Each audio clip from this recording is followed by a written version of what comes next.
Hi, ஒரு west facing பிளாட்டில் north facing door வச்சு பண்ணுறதுனால என்னென்ன பெனிஃபிட்னு பார்த்துடலாமா?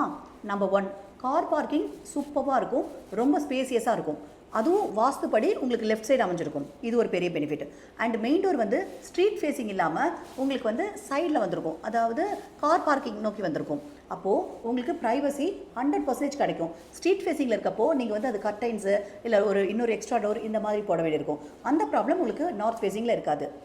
வெஸ்ட் ஃபேஸிங்கில் நார்த் ஃபேஸிங் இருக்கிறப்ப இருக்காது. அண்ட் தேர்ட் பெனிஃபிட் வந்து இட்ஸ் வெரி இம்பார்ட்டண்ட். உங்களுக்கு கிச்சன் வந்து நல்லா அக்னி கார்னரில் பேக் சைடில் இருக்கும். தாராளமாக நீங்கள் வந்து அவுட்டர் டோர் வச்சுக்கலாம்.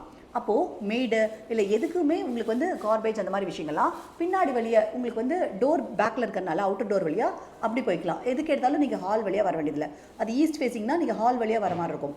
இது ஒரு பெரிய அட்வான்டேஜ். அண்ட் வந்து உங்களுக்கு வந்து பெட்ரூம்ஸ் எல்லாமே கரெக்டாக கன்னிமூல கார்னரில் குபேரன் கார்னரில் நல்லா அமைஞ்சு வரும். இது ஒரு பிக்கஸ்ட் பாயிண்ட். தென் வந்து 5th அட்வான்டேஜ் வந்து வெரி ஸ்பேசியஸ் பிளான். வாஸ்துப்படி வேணும் அப்படின்னா நீங்கள் வந்து வெஸ்ட் ஃபேஸிங்கில் நார்த் ஃபேஸிங் இருக்கிறப்போ சூப்பராக இருக்கும். ஓகேங்களா?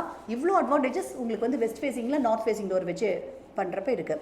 ஸோ மிஸ் பண்ணிடாதீங்க. வெஸ்ட் ஃபேஸிங் பிளாட் எடுத்தால் நார்த் ஃபேஸிங் டோர் வச்சுக்கோங்க. தேங்க்யூ.